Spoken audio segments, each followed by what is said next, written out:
Hello, Hello. how are you? It's okay. The weather is fine Yeah. and the mood is fine too. Could I ask you to do a pause with our recording now? Yeah, just message comment.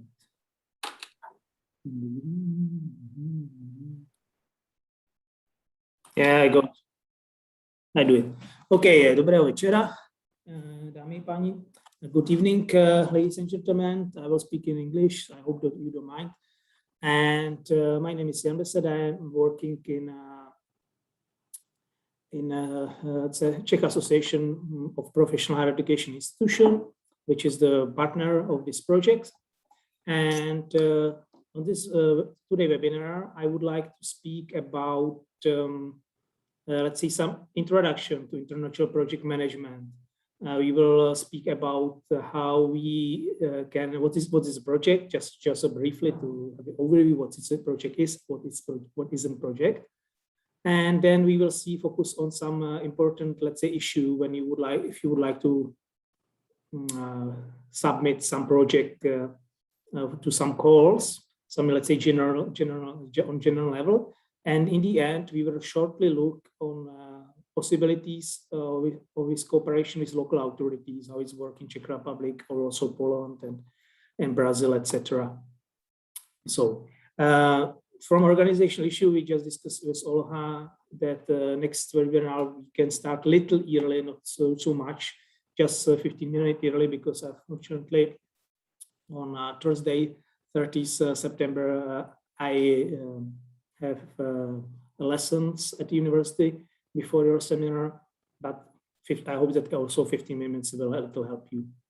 And then we discussed it that next webinar, last one, we will postpone, so we'll have a little more time for your small task, and it will be on Tuesday, 19th October, from 15 to 17 hours.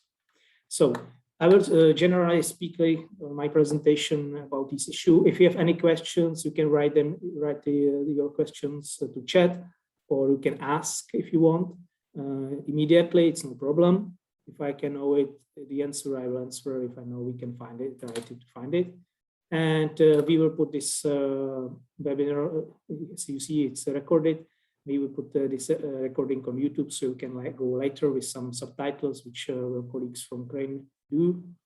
And we can prepare for you also some brief course in Moodle on the website webtrain.eu, which will be done in couple weeks. So this is from my side. I hope that just briefly things we need from you, that your project proposal be written in English, so we can look at on our side from that, because when it's Ukrainian, it's a little difficult for us to read it, understand it, and these kind of things. And well, I hope that will be helpful. So let's go on. I will try to be brief, and we will leave the second part of the webinar for some questions, discussions, and let's say clarifications of some uncovered topic. And I would like to just say that this is the first webinar, and on the next one we would like to focus, or I would like to focus also on some concrete program like Erasmus Plus, Visegrad, and Central European Initiative programs, and show some example practical how it works. And also we will share our experience which we have with international projects. So I hope that if something will be not so new, let me know. I can go more forward. So just start briefly. What is the project? Okay. Interesting.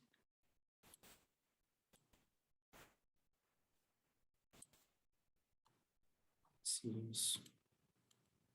Sorry. We'll try to upload one more time.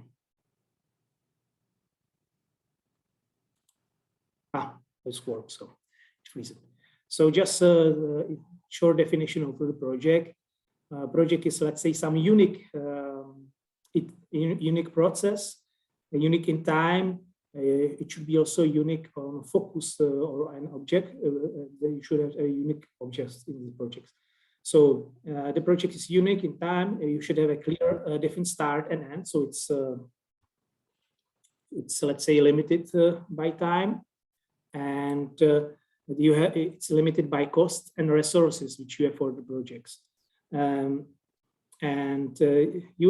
need to coordinate all your activities under the projects to produce defined, let's say, outputs or deliverables in terms of quality, standards, and requirements. So this is it's very important. It says that we can say that there's some kind of triangle of the projects. On one side, you have cost projects. On the other side, it's some kind of timeline or, let's say, schedule. And on the other side of triangle is scope. And inside must be the quality of projects. So it's important to cover all these things. I will now go to some definitions. So let's say we will go look maybe 2-3 definitions of the projects, and you can see that these definitions are very similar, but focusing on some important issues. First, I choose as a definition for organization ISO. As you probably know, this is organization focused on quality of products. And from this ISO definition, which is under the number 10,006, a project is a unique process. You see again a uniqueness consisting of series of coordinating and controlled activities with start and end days carried out to achieve a predetermined objectives that meet specific requirements, including constraints imposed by time, cost, and resources. Of course, if we can have predetermined objectives, but some smaller objectives of the projects can in some way, of course, change during the project's phase. We can discuss next seminar. The second definition, which I like, is a definition from IPMA. It's a Czech organization focused on management. And they define projects as, let's say, a temporary effort to create a unique product or service. And according to this definition, a project is characterized by a goal, a new product or service, or both, a time constraints and an effort. Another effort we can imagine the need of some kind of, let's say, human capacity or human resources to produce these projects, some financial resources, maybe some administrative issues, money, and other things, of course. So this is, let's say, 2 definitions which can cover out what is not project, and it's, let's say, your, let's say, daily activities. So if you go to shopping each day or once a week, it's not a project usually. Yeah.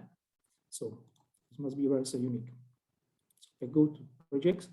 So if we look on projects from other perspectives, we can see that has a couple characteristics which the project should cover. It has a defined outcomes or goals. It's time bounded, so you can see time limited, and you should have you need to count with some kind of budget in the projects, which you have for let's say, covering your human resources, additional costs, and let's say maybe also in some bigger projects you can also hire some companies or services. Again, it must be unique, and the project must, if you would like to have a project, you must have a clear plan. And the plan must show you how you will project implement. So which kind of activities you will do, and how you manage the projects. Each project should have some kind of management of the projects, which is an important part of the project itself. So let's say it's five main conditions. And now we can go to, let's say, the focus on some main project parameters. So first, project parameters are some kind of objectives. So what kind of things your project would like to achieve, what kind of product or services or functionality or parameters you would like to achieve with these projects. Every time you need to think firstly, why are you doing these projects? What is the reason? And how these projects, let's say, can help other people or to improve some local conditions or maybe global condition if you'll be thinking in big numbers. And this is I think the first really need to ask why your project is unique and why are you doing this? Not what, but why. Yeah, I would like to just mention, maybe you know this famous American marketing expert Sinek, and Sinek each time asks he has right question. He writes a book about leaders and about leadership, and he also like, let's say, explaining why some companies are more successful than others. Probably, I think I absolutely know company Apple, and Apple is so successful because they know why they are doing their products, because Apple has a special design. It's not just a telephone, it's an Apple. Okay, I see some questions.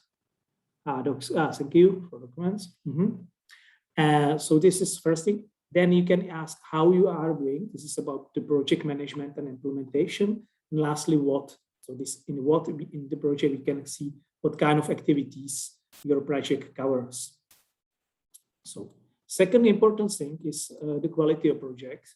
So it's mean how you will achieve the goals or metrics, what kind of will be finalized parameters of your services and products which you would like to achieve. And usually in the project, you have some kind of phases like development of some kind of services or products. Then usually it could be some kind of, or before this development, you can have some kind of, you can start with the research or review as the first phase. Then you can go to, let's say, development of the product. And usually in the project, you have some kind of testing phase of your services or product. So just an example, at the beginning, you would like to maybe solve some issue, how you would like to maybe involve, let's say, your local school or university to be, let's say, more supporting your local communities, for example. So maybe at the beginning of the project, you can start with some kind of review of literature or other projects.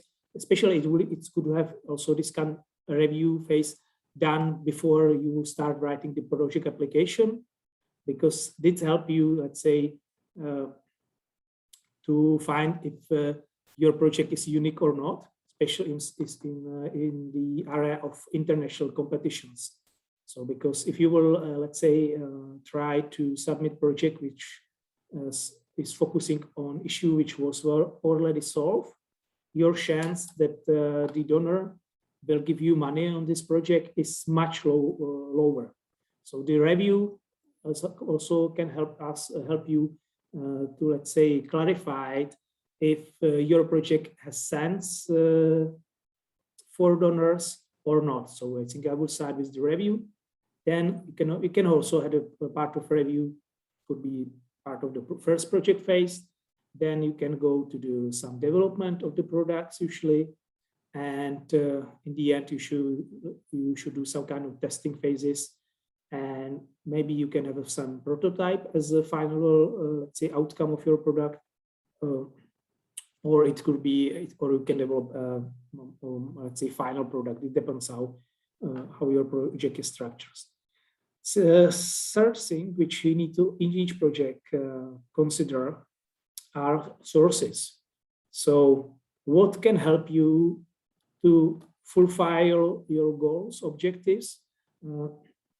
Usually you need, and I think in each project, you need to think what kind of experts you would like to hire for the projects, or which kind of experts will be part of projects. This is very important to have it, and how much money you can have for them, how much money they will cost. Then also other sources, I will go there to more detail later. Usually have some kind of indirect costs like electricity, internet, mail, heatings, etc. And maybe also you will need for your project some kind of materials. So I don't know, usually computers, printers. For other projects, maybe also some camera, etc. If you would like to have also some kind of dissemination. So you need to consider which kind of these resources you already have, and which kind of resources you can buy in the project. And this is very important. You have to look on the conditions and calls of the projects, if you can buy some materials from the project or not. In some projects it's possible, but in many cases also it's not possible. So it's let's say it's a not eligible cost. So you cannot buy it from the project, or you can buy it from the project just from part. This is, let's say, example from Erasmus Plus projects, when you have some, they call it extraordinary cost, which you can, from which you can buy some kind of services on invoices. It could be usually translating some materials, especially if you do international projects.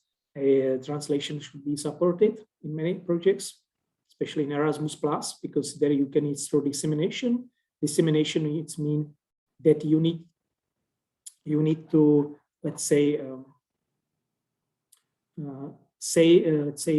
publish your results, promote your results to bigger audience, and especially donors like to know the special Erasmus Plus projects, that what your project achieves, that is supported by donor. For instance, Erasmus Plus project it is, and that you are not doing just project for yourself or for some small group. Usually are the projects supported if they are at least about, if they are for bigger groups. Also, this is another things which you need to consider. And if the bigger audience knows about the project results and activities. So this is things which you should not, let's say, underestimate. So, and you need to also think in when you speaking about resources, that you will need some kind of money for this. Another extraordinary resources could be, I don't know, some kind of materials. For example, we have now a project focusing on virtual reality, where we bought virtual headsets, and Erasmus Plus program can cover 75% of that, and 25% it's on. It must come from your sources. So you need also, when you are preparing budgets, and later, also consider which kind of money and which kind of resources you are putting to the project from your side.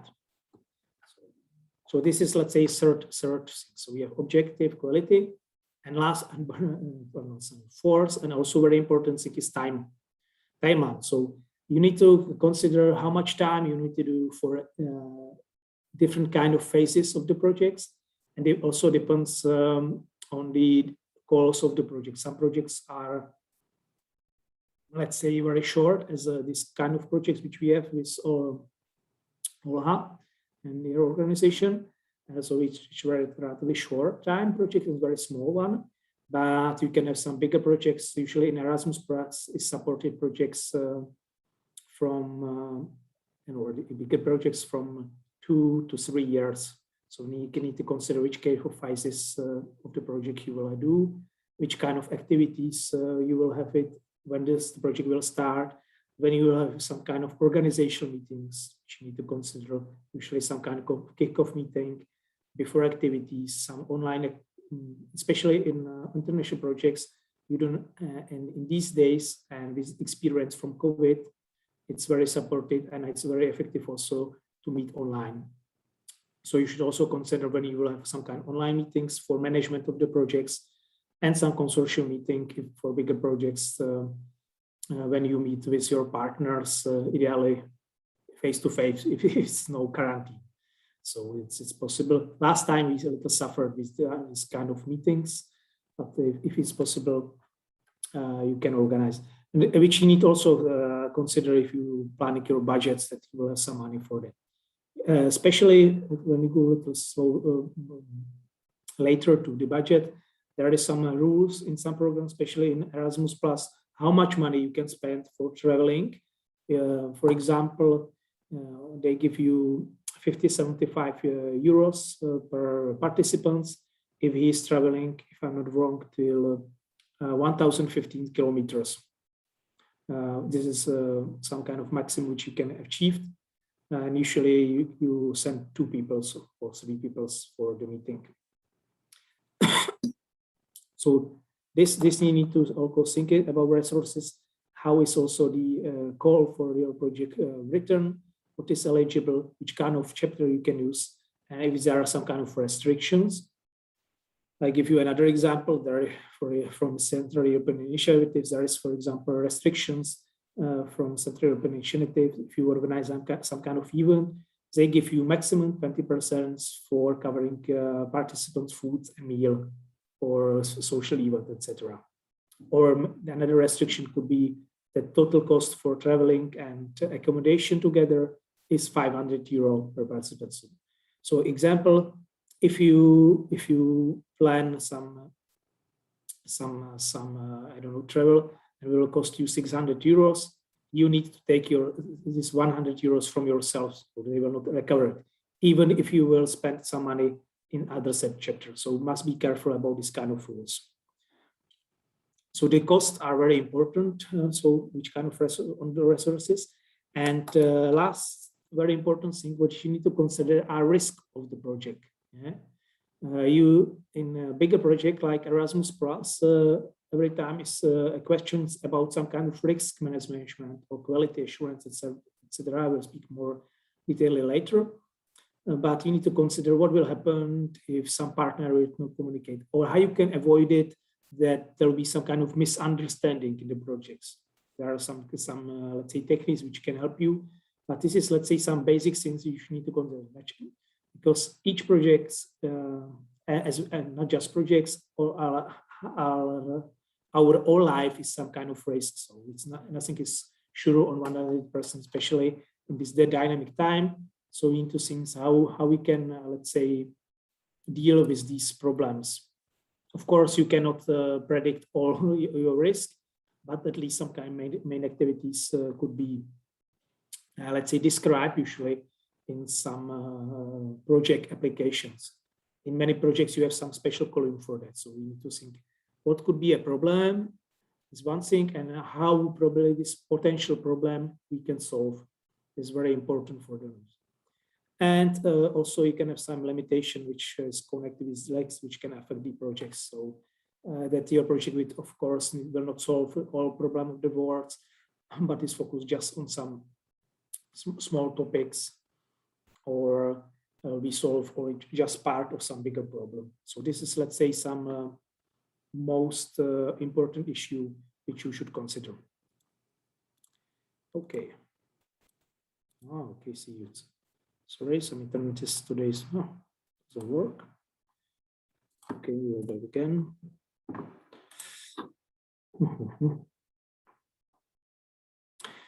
So if there was a project, let's move it. It's freezing. I don't understand what happened. Today work everything fine, but today's PC and electronic problems.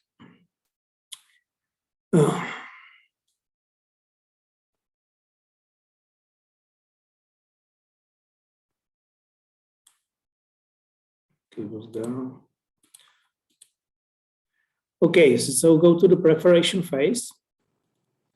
As I mentioned, the why is most important, and why must be strong. You need to strongly answer on why.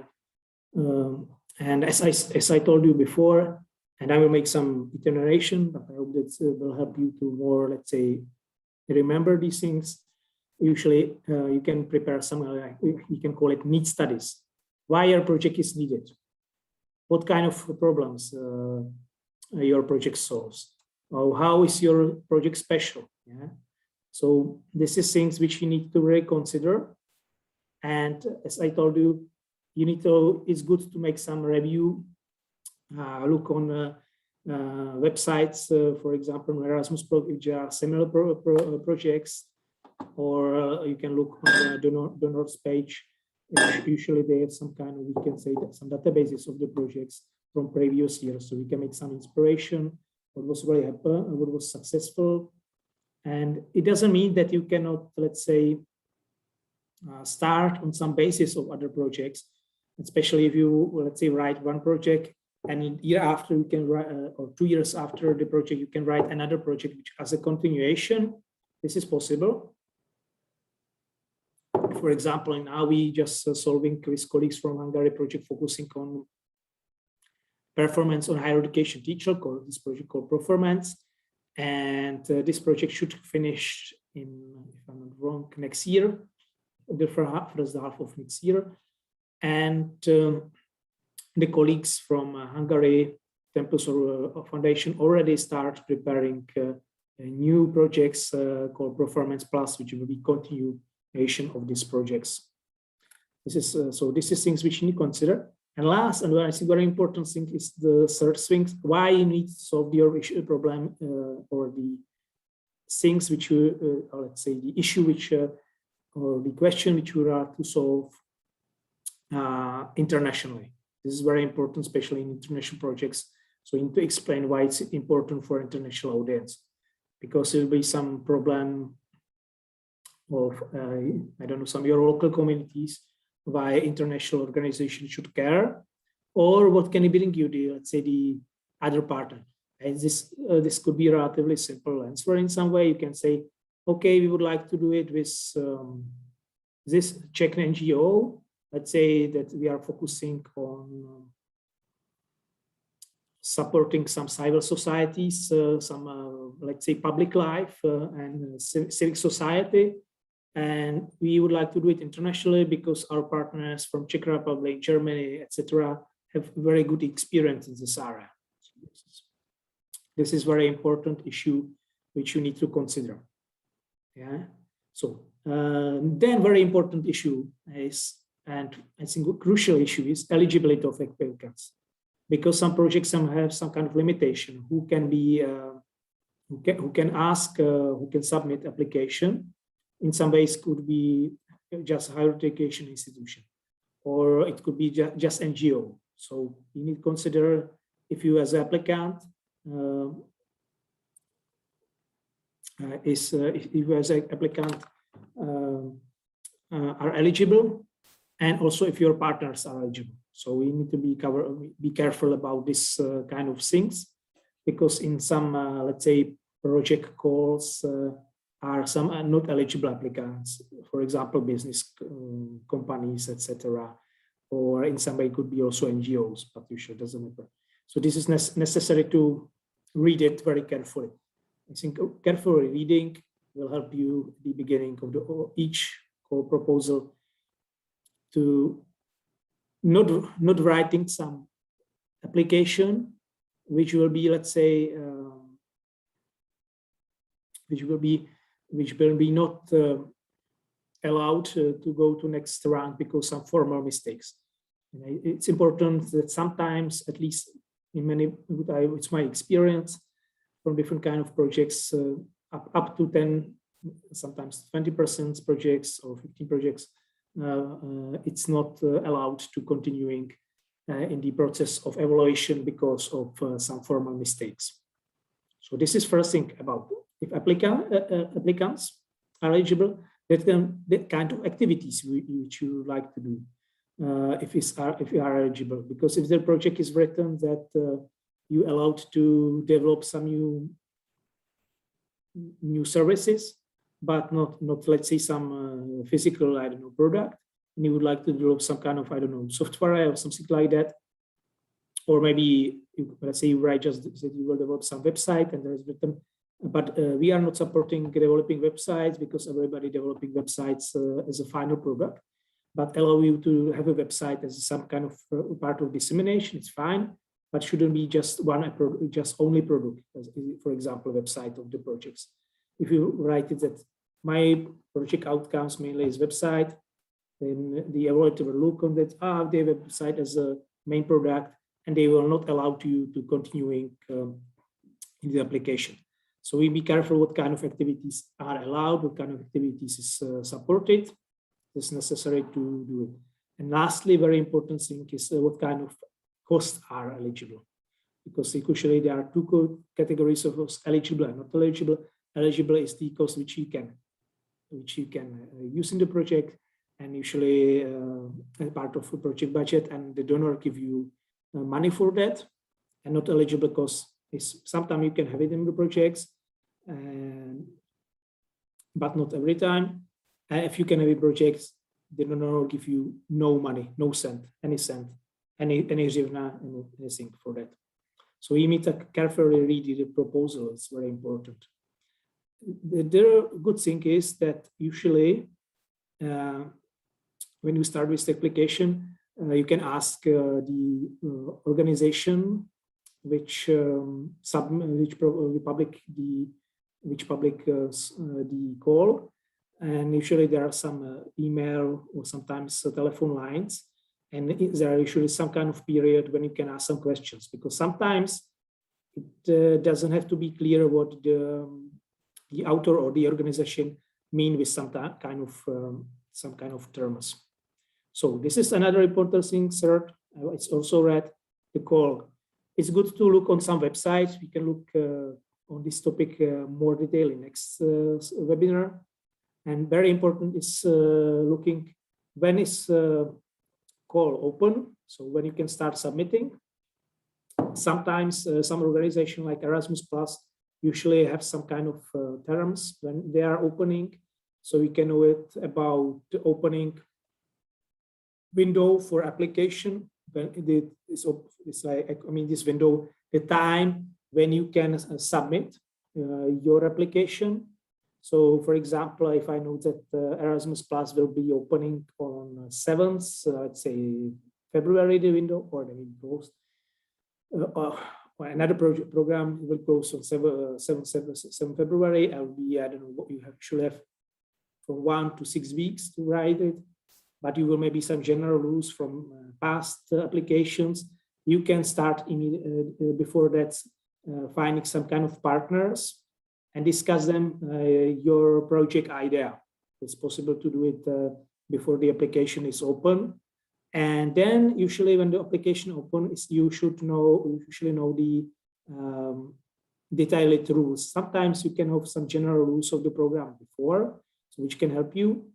But thinking a bit about the project, you can do usually much earlier. Then it's very important to know the total budget of the call. And this is very important why is this very important?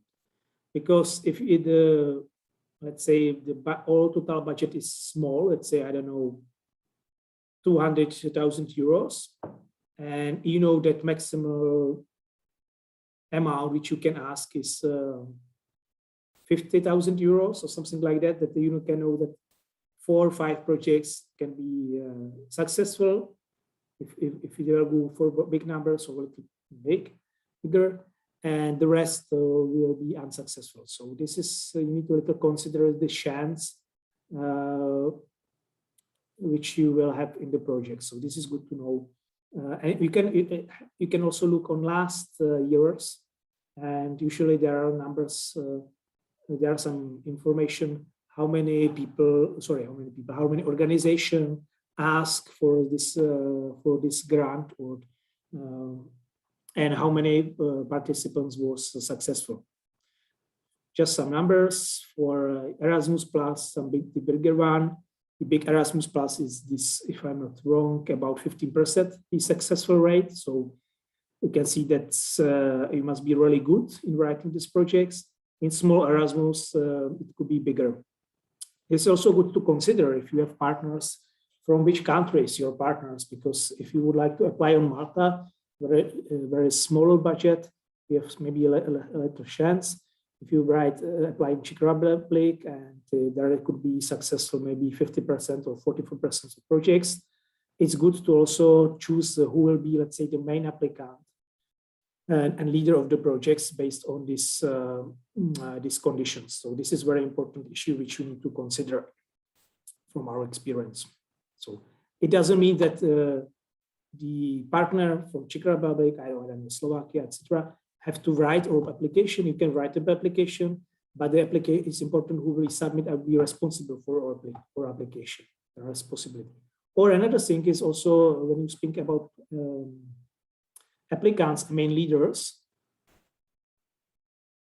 we have this kind of experience that, for example, just university can ask in some, let's say, branches of Erasmus+, but we as one institution, which I also work in Center for Education Studies, can write this application, but main things was managed by university. So this is very important things which you need to consider. What is the chance that your projects will be successful? Even, yeah. So just to be careful about these things.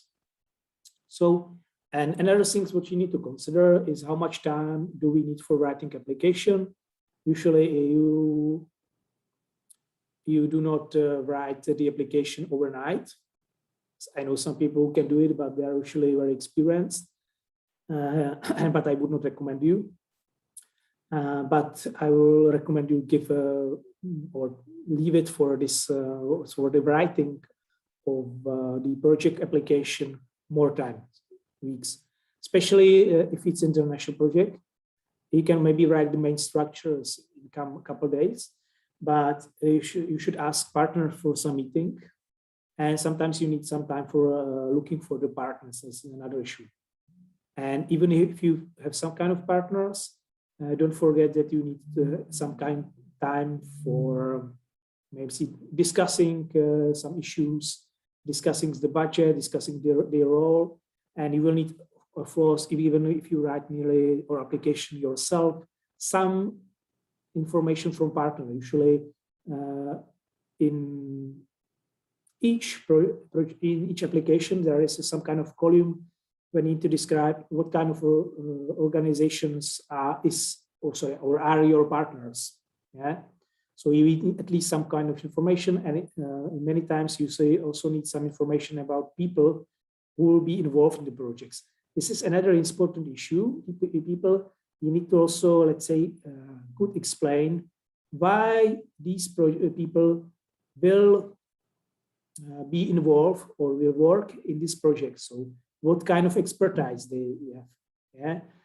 In some projects also you need to consider, let's say, some gender equality, or maybe equality, let's say, composition of your team. If you have younger expert or older expert, so it could be, let's say, balance. It depends on the condition. So we need to also consider this issue. But it's very important clearly to know, to, let's say, be able to clearly explain why you choose these experts. Usually it helps you if you can mention that the experts have knowledge in the area, of course, when you apply it. And very good is when experts have some kind of international experience, especially in maybe similar projects or projects from the same program. This usually helps. And so this is another things which you need to consider. And other things also what you need, and I would like to also mention, is that you need some official confirmation from your partners. So usually you have some kind, you need in many projects some kind of letter which confirm you that your project official way from, I don't know, especially when you would like to deal with bigger organization, let's say bigger companies or bigger subjects like universities. It makes some kind of time because they are not so flexible like small NGO or small or medium enterprises. So this is also important that you need to take some time, yeah, because if you know this some kind of approval processes, And in the bigger institution, it takes more time. So this is things which you need to consider in the beginning of the project. Then about preparation, another important things what you need to check is the project application structure and the vocabulary. Usually it's good to have it prepared before. One maybe very, let's say, practical recommendation. These days, many applications are done electronically, which means that you just filling some text to some system. And I would recommend you to write your project not straightly to the, or directly, not directly to the application, but write it to some document. Maybe Google Docs is good, especially if you would like to work on this project application with partners, or a classical text editor. So you have some kind of, let's say, safe, so that it doesn't happen to you that you put something to the application, the system start not working, or your internet connection is slow, and it was not saved, and you need to write it all again, all from beginning. So it will take you so much time. So this is, let's say, just practical information. Maybe it sounds so I don't know, silly that everybody knows, but I have this kind of experience that not everybody does it. So nobody does it. So it's just a recommendation. So, and it's also too good to understand what this means in different kind of projects. In some projects, the project activities called project outcomes, or what you would like to achieve as a one kind of chapter, in one kind of Erasmus. In other projects, it could be work package. So different kind of projects proposal can use little different kind of terminology. So it could be good to be familiar with this terminology. So we need to set some goals. In many projects, you should set some kind of indicators. So indicators means some kind of, I will also look at on the indicators later, some, let's say, example of change, or some numbers, or some qualitative change. You should also think about creating some milestones, which mean milestones in projects, usually the time when you achieve some kind of product or activity. And this process could be different. It could be some kind of report, like a research report at the beginning. It could be when you can, let's say, sum up your survey, what you do, or let's say your literature review, analysis of resources, etc. Or it could be also some kind of workshop. So things when you can show that when you develop some, let's say, some kind of methodology, the methodology works methodologically, and after that you can also workshop, which means also time for preparation. Then you specific kind of needs and requirements which you need projects, and you need to also define which kind of costs you will have it, and develop draft and develop a schedule of the projects, which we focus on later more. And decide the roles of partners. This is very important issue, deciding the role of partners, because usually in the projects, why I do project with partners, because you shouldn't do it project yourself. It's usually, firstly, donors don't like it. If you will do everything, I don't know, 90% of your work you will do just you, and 10% of partners usually is not good. So usually it's better to split the work among partners similarly. And you need to also decide maybe in some bigger projects who will be, so you, let's say, will be project leader, but you have, well, let's say, one organization from Hungary, one organization from Germany, and one from France, and you would like to develop, let's say, four work packages, 4 outputs, 4 intellectual outputs, which is an Erasmus+. So we can decide that for first intellectual outputs will be leader colleagues from Hungary, because they are good in reviews, they have some kind of expertise. Let's say it could be some research organization. For second one, it would be, I don't know, this colleague from France, from third one from Germany, and you can be the responsible for the last one. Of course, you can have some kind of co-leaders of this project outputs. So, and this is also important for you when you're deciding about the budgets, especially in Erasmus Plus, you have so-called working days, which means how many time do we need spent for the project. This could be also a very important issue. So usually project leaders have also a little more, should have a little, let's say, more working hours or more working days in these for this output. And you can also in some project decide who will be responsible for quality assurance and who for management. Usually the leader, this is a general rule, is responsible for management of the projects. So somebody who submits the application. So usually it could be, I don't know, your organization will be a leader, or if you will be partner, it could be, I don't know, an organization from Hungary, etc. So it's this organization is mainly responsible for management. And you can ask somebody who will be responsible for quality assurance of the projects, and it could be another of your partners. And you can have, let's say, some partners just for dissemination reason, which is also, let's say, example from one project when I'm involved. We are a consortium of 8 partners, and our Italian partner is responsible for dissemination because of this kind of experience with the projects. We as experts developing some, let's say, methodology, tools, guidelines, etc. There are some partners who applicate some kind of methodology. We have, let's say, this is projects, so it's short break, 5 minutes. Okay, I see. So we will finish this slide and we can make 5-minute breaks. Thank you. Okay.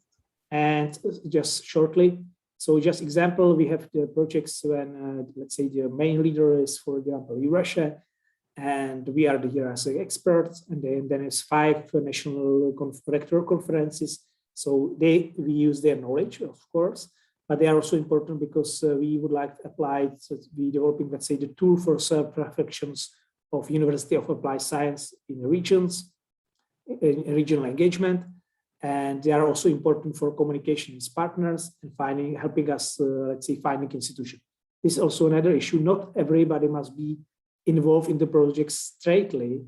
Some institutions or somebody can be involved in project indirectly. For example, in Erasmus Plus projects, you can be as an organization, 2-3 organization, but you would like to do some kind of training. And for this training, I can involve some people from another NGOs. Yes, because you would like to, one of the outputs of the projects could be, let's say, 15 or 20 people who are trained in some kind of competencies and skills. And they doesn't have to be necessary from your organization, to be somebody else. I don't know if to be media literacy, it could be people from local newspapers or something like that. I can imagine these things. Okay, so we can do 5-minute break. We will stop recording and we can be back in 17:55. Yeah, you're 18:55. Okay. Ukrainian time. Ukrainian time, it doesn't matter. Just okay. Okay. The pause of recording. Yeah. And if you have any question, meanwhile,